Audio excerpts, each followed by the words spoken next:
Class is now in session. I'm Professor Hockey, and today we're discussing Game 54 of the regular season between the San Jose Sharks and the Washington Capitals, in which the Sharks have won 4-1. This Sharks-Capitals game was definitely the most exciting sporting event happening in the world today on this random Sunday in February, and it must be said that the Sharks played super well as they completely bowled over the Washington Capitals here today, and it's kind of surprising the Sharks right at the end of a road trip, technically not a real 8-game road trip because it was interrupted by that long all-star break / bye week, but still it did involve a lot of travel here by the San Jose Sharks. The final game of that road trip, you're usually not expecting that great of a performance, and yet this was probably one of the better San Jose Sharks games that they have played all season. Now that is combined with the fact that the Capitals looked extremely sluggish and extremely tired after having played against the literal league's best team just yesterday and beating them. But still, credit where credit is due. The Sharks played very, very well. In particular, through the neutral zone, did not allow the Capitals to generate much of anything in that part of the ice. Their speed was shut down. Many of their sort of long passes coming from their defense and sometimes even their goaltending was completely just intercepted.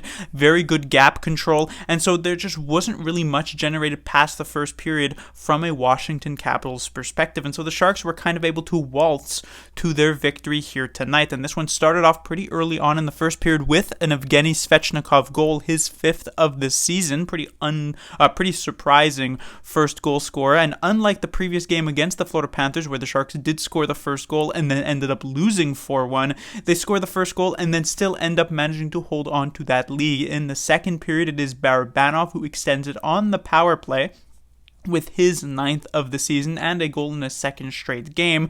But late in the second period, it is Kuznetsov who manages to get on the board. A second period where the Capitals got basically nothing done. They still managed to find themselves a goal in those last couple of minutes. And on top of that, on this very Kuznetsov goal, he actually runs into Kakinen and takes him out of the game. And it was kind of a very awkward situation and circumstance because earlier, I think this may have happened yesterday, the Sharks had to call up Aaron Dell from the San Jose Barracuda because Reimer was feeling under the weather, is dealing with some sort of illness. And as such, the Sharks had to fill in for the last period and a bit of this game with Aaron Dell. Now, normally I would be worried with having to go with a third-string goaltender, but it's not as though Reimer has been so impressive thus far this season that losing him is such a massive blow. And really, it's not that steep of a drop-off to Aaron Dell. Plus, the Sharks were playing so well that Dell wasn't seemingly going to be tasked with doing much, and in the third period that was very clearly the case. Dell very rarely had to make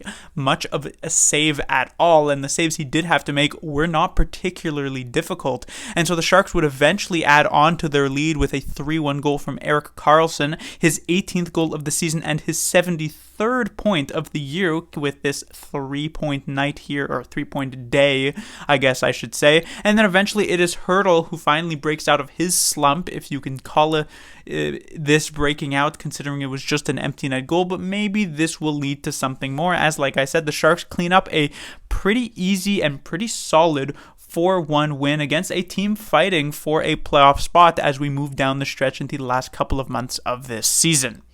On to the players to talk about. Usually I would start off with the first line, but I actually want to briefly talk about the Sharks' third line first. So we actually only had, on paper, it didn't seem as though there were any lineup changes, but there was definitely a significant one, and that was that Gregor was dropped from the first line to the third line, swapping places with Nick Bonino. And this third line went from being completely awful, super ineffective in the previous night against the Florida Panthers, to being potentially the Sharks' best line here today. Nico Sturm looked completely rejuvenated. Noah Gregor worked much better on this third line than he did on the first line. Like I said, Gregor's game, not only is he just not really skilled enough to be on the first line, but his game is not built for first line play. I mentioned it was built for third line play, and we saw exactly that. Multiple rush chances early on in the game as well as later on. Had some great opportunities. We saw him just completely skate around the significantly slower Alex Ovechkin at this point of his career. And just generally, this was an incredibly effective line for the San Jose Sharks here tonight. And also, Oscar Lindblom, who had been sort of a passenger really on a really bad Nick Bonino, Nico Sturm trio there. He also played decently well, I must say. Maybe not at the level of Sturm and Gregor. He was kind of just along for the ride at times here tonight, but still pretty solid. So this third line with Noah Gregor being added to it looked very, very good. And now I'm going to actually leave the first line to last. So let's go with the second line here, Eyssimont, Couture, and Barabanov. Definitely better than a couple nights ago against the Tampa Bay Lightning, but a step back from where they were a couple of nights ago against the Florida Panthers. It was a pretty good game from this third line, I would say. I thought Barabanov was really the standout on this second line, looked really, really good for much of this night. On the other hand, Eyssimont, who had been doing a great job filling in, or not necessarily filling in, but actually just doing a great job in general in the Sharks' top six, whether on the first line and on the second line.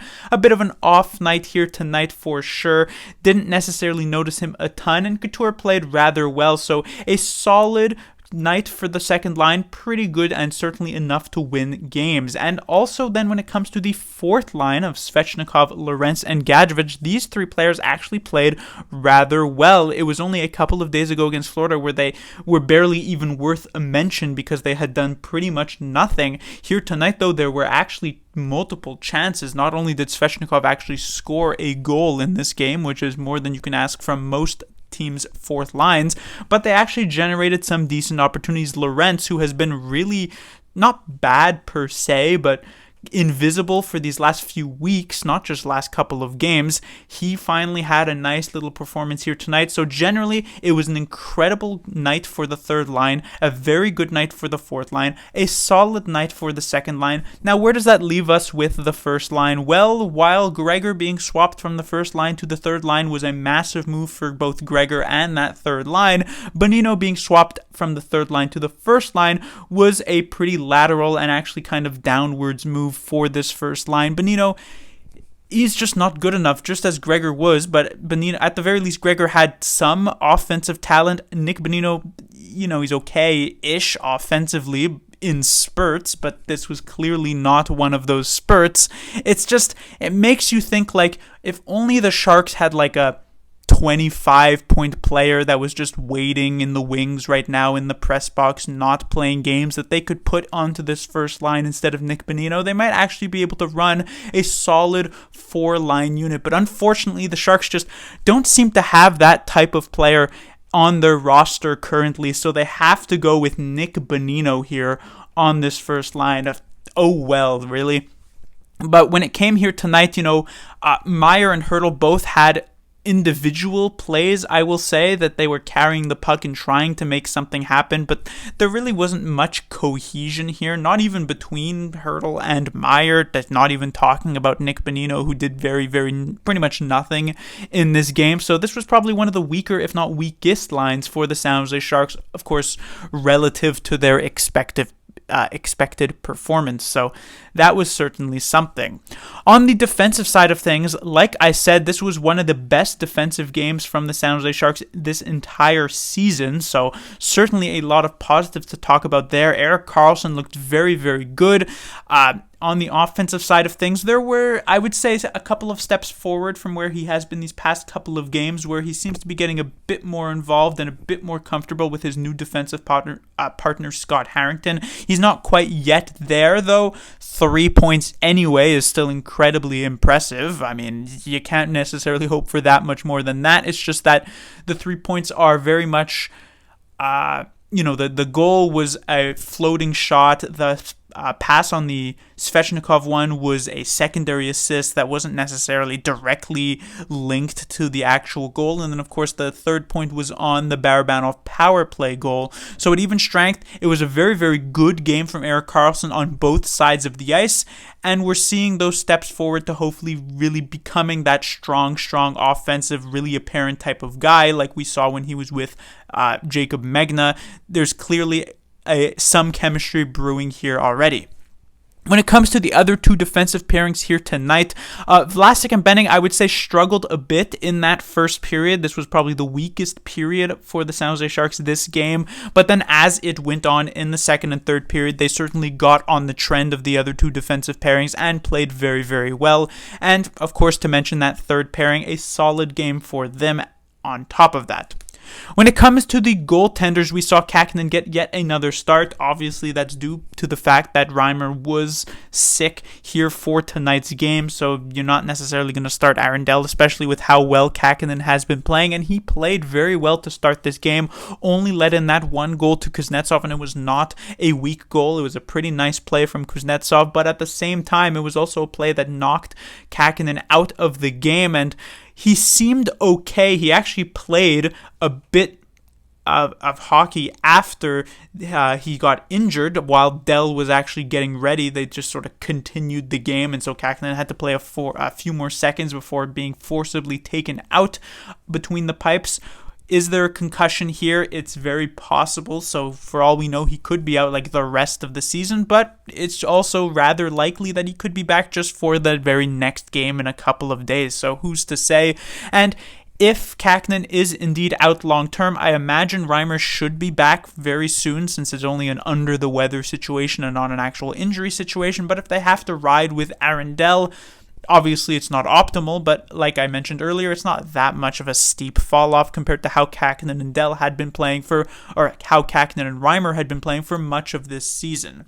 But that would do it for this review. The Sharks will be back in action on Tuesday, where they will take on the Pittsburgh Penguins. They only played them a couple of weeks ago prior to that long All-Star break, and they managed to win, so they'll be going for this season sweep against the Penguins, a team that, of course, as we all remember, knocked them out in the Stanley Cup Finals back in 2016, and many Sharks fans, potentially some Sharks players like Couture and the likes, Vlasic, have not forgotten that. Class dismissed.